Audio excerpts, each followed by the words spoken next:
a few videos ago, we saw that we could maximize total utility for our given our $5 spending by calculating the marginal utility per dollar for each incremental dollar we could spend on each of these goods, and then just for each dollar maximizing it. So our first dollar, we got 100 utility points per dollar for that first chocolate bar, and that was more than the first fruit, so that's where we spent it. And then we got more for the second chocolate bar than we would have even for that first pound of fruit, so we spent it there. Then for the third pound, or for the third bar of chocolate, and then it became equal to spend for the first pound of fruit, so then we spent the next $2 on that first pound of fruit because the price of fruit were $2. What I want to do in this video is explore what happens when I change the price of the chocolate bars, what happens to our marginal utility per dollar over here, and what in particular, what happens to the quantity demanded. And if you think about what we're doing is we figured out with one price what was the quantity demanded. We demanded 3 bars. If we change the price and we get another quantity demanded, we're essentially starting to plot out our demand curve, and we can actually derive our demand curve from this information right over here. So let's see how we could do that. So let's now assume that our chocolate bars are $2. So now we're going to calculate, so the marginal utility per dollar, this applies to both of these columns. This is for when it was $1 per bar. This is now when it's $2 per bar.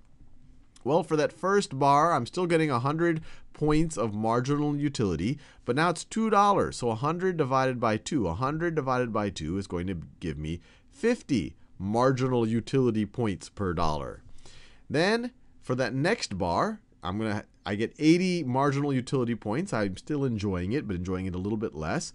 But I'm paying $2 for it. So I'm getting 80 divided by 2 is 40 points, and I'm just giving these arbitrary units, 40 points per dollar. Then the third bar is 30 points per dollar. Then the fourth bar is 20 points per dollar. Now, how would I spend my $5? So let me do this a little bit. Let me do it over here. So how would I spend my $5 now? So my first dollar, where would I get the most marginal utility per dollar? Where would I get the most bang for my buck? So my very first dollar, I can either buy half a bar here. I could buy half a bar here, and I'm assuming that for the sake of simplicity, let's assume that I get the same marginal utility per dollar for the first half a bar and for the first bar. That is kind of constant until I get to one entire bar. And that's also true for even if I buy a fraction of the pound here. So my first dollar, I can't use these numbers. This is when the bars were $1 per bar. Now they're $2 per bar. This is the reality. So now actually it makes sense for me to, at least for that first dollar, I can buy a half pound of my fruit at a marginal utility per dollar of 60. So I will buy my first dollar will go towards 0.5 pounds of fruit, and I'm getting a marginal utility per dollar of 60. Now, where's my second dollar going to go?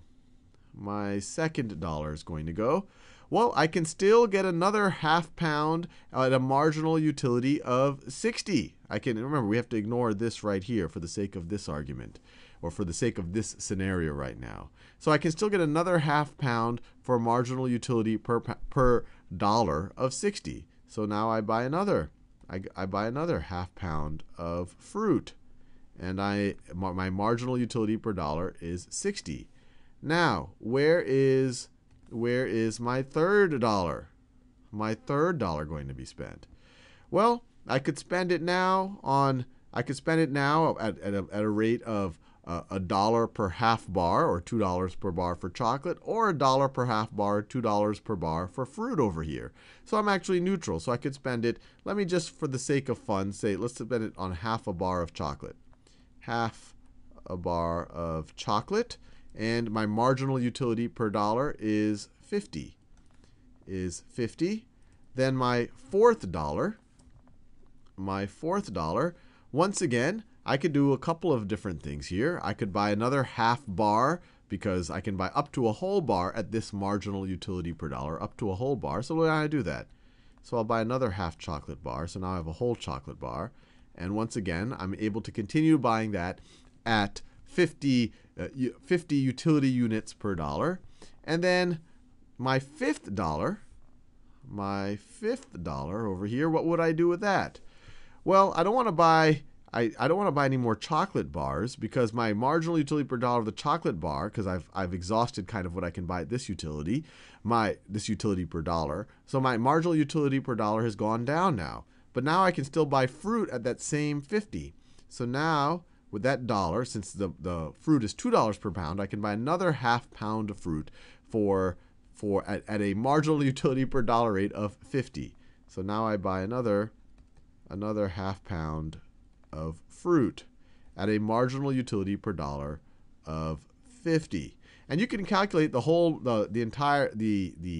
total marginal utility I got. This is a marginal utility per dollar, and this is a dollar spent at that marginal utility per dollar. So my total utility, I should say, the marginal utility is the increment, but my total utility now is 60 plus 60 is 120, plus 50 plus 50 plus 50. So it's 120 plus 150 is equal to 270 total utility. Total utility. But even more interesting here, let's think about the quantity of chocolate bars that I have now bought once the price has gone up. I have now bought exactly one chocolate bar. So you could say my third and fourth dollars were spent on one bar right over here. I bought one bar. So let's think about it. All else equal, remember, ceteris paribus. So we haven't changed the price of fruit. We haven't changed consumer preferences, which would have changed your marginal utility numbers right over here. All else equals, what happened just when we changed the price of chocolate bars? Let me write it down. So if we just think about chocolate. So if we just think about chocolate bars. So let me write price and quantity. When the price was $1, the quantity demanded was 3 bars. That was the first video we saw on marginal utility. We demanded 3 bars. Now when the price has gone up to $2, the quantity demanded is exactly 1 bar. And we could do everything in between. We could see what happens if the price was $1.50 or if the price was 50 cents. If we actually lowered the price, we would see and there might actually be a situation where you would have to have higher quantities here, especially when you lower the price. But by doing that, you can just assuming you have enough rows here, and we might not have it if you lowered the price. But assuming you have the marginal utility at different quantities for the two goods, you can figure out exactly how much chocolate someone would buy given different changes in price. So we at least have 2 points for the demand curve now. So if we assume that this is price and this is quantity right over here, when the price was $1, the quantity demanded was 3. And when the price is $2, the quantity demanded is 1. So there we have 2 points. We have 2 points for our demand curve. So our demand curve might look something like that. But this is all if it was linear, it would go something straight like that. But we at least have 2 points on the curve, and we could keep trying different prices out using this information to figure out the exact shape of that curve.